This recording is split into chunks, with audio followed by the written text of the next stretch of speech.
marche de nuit dans Paris. Je suis arrivée ce matin, il était 11 h. Présentement, il doit être à peu près 19 h. Ça fait 6 heures que je suis arrivée et j'avance dans Paris. J'ai faim. J'ai vraiment faim. Je ne sais pas quoi manger. Je ne sais pas où aller. Mais je vais trouver. Ça, vous pouvez compter sur moi. On m'a dit d'aller place Saint-Émilion. Saint-Émilion, c'est à Bordeaux, ça. C'est où est-ce qu'ils font du vin. Reste à voir si je vais trouver quelque chose qui fait mon bonheur. Des fois, on est à l'extérieur de chez soi et on ne sait pas trop où aller. On y va alors pour quelque chose qui nous semble familier. Surtout pas le bruit des voitures. Non. J'ai décidé de manger à l'Escale de Bercy. Un petit lieu bien tranquille.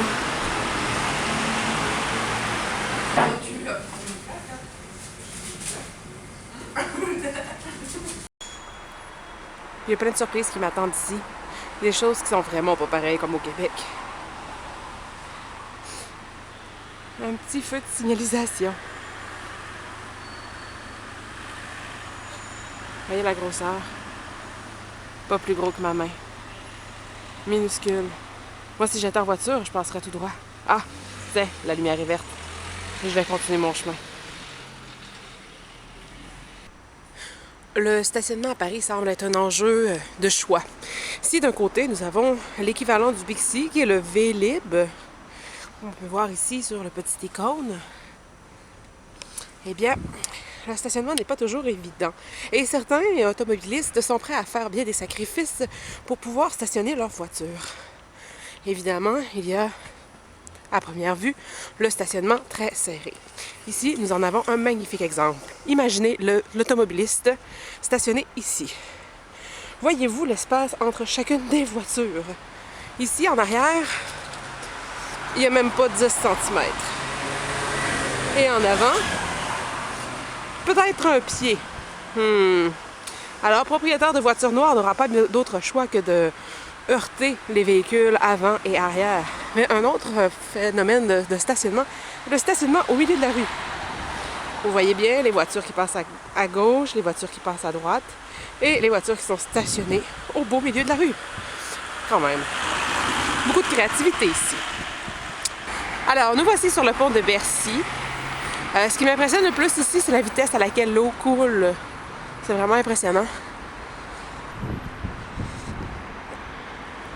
Ce qui est intriguant aussi, c'est que sur le pont, il y a comme cette arche, cette allée. Je ne sais pas à quoi ça sert exactement, mais c'est sympathique.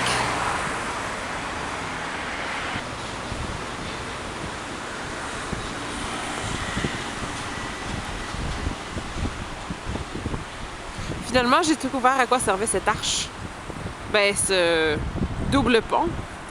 Le double pont, en fait, c'est les trains ou le métro qui passent, là. Toute bonne chose a une explication. Un mystère de résolu. Nous sommes samedi matin. L'ambiance est vraiment différente d'hier soir. Je voulais vous présenter l'hôtel où j'ai passé la nuit. Le All Seasons. Alors, ma chambre était tout en haut. Ici. À peu près là. Au 7e étage. La chambre 747. Donc, ce matin, je vais vous présenter Paris de jour, le petit peu que je peux voir, l'ambiance. Et ce sera le sujet de mon premier vidéo.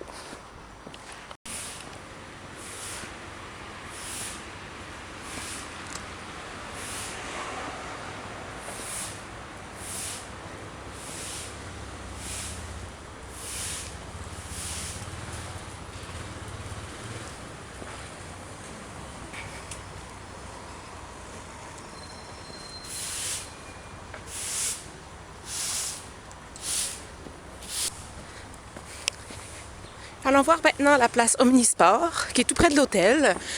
Un palais des sports où les gens peuvent aller pratiquer tennis, football, basketball. Il y a même des spectacles qui se donnent là. Un peu l'équivalent de notre amphithéâtre. On se sent plutôt comme dans un temple inca, avec les marches.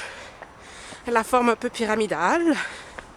Et quand on arrive sur le dessus, qu'est-ce que ça nous réserve? Je ne le sais vraiment pas. C'est la première fois que je passe ici. Alors, on a une pyramide d'Égypte. Et puis, l'intégration du gazon à l'architecture est quand même assez réussie. Et ça nous permet d'avoir une vue aussi sur la place, ici juste en bas. Donc, à notre gauche, nous avons un édifice du ministère de la Finance. Et tout droit, un petit peu plus loin, on va retrouver la gare de Lyon. Mais c'est comme entre les deux édifices, juste ici, un petit peu plus loin.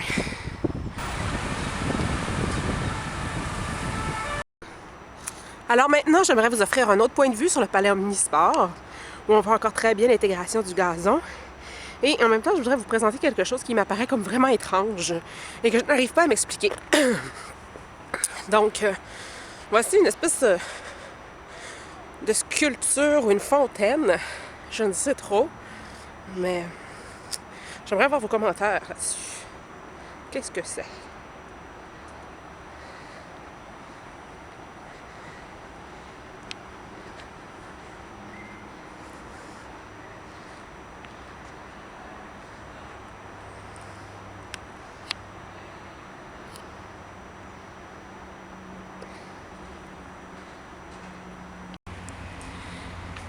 Sous les ponts, il y a de la vie.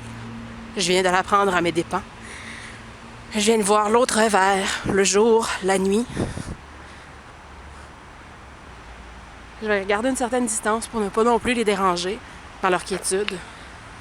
C'est vrai que si moi, quelqu'un arrivait sans m'avertir et venait me filmer dans ma maison, ça me fâcherait aussi. Je me retrouve maintenant à constater l'effet de ma présence à Paris, la transformation qui s'opère déjà en moi. Je suis confrontée à une autre culture, à quelque chose qui me fait perdre mes repères. Je viens à me poser la question suivante. Est-ce que je dois me confondre dans la masse, me camoufler, disparaître dans la foule, ou au contraire, est-ce que je dois affirmer ma différence haut et fort? En réalité, la réponse n'existe pas vraiment. Ce qui compte réellement, c'est d'être ici, maintenant, et de profiter de l'expérience jusqu'au bout. Quel défi! Quel magnifique défi! Eh bien, ça y est, je plonge, j'y vais. Il arrivera ce qu'il arrivera.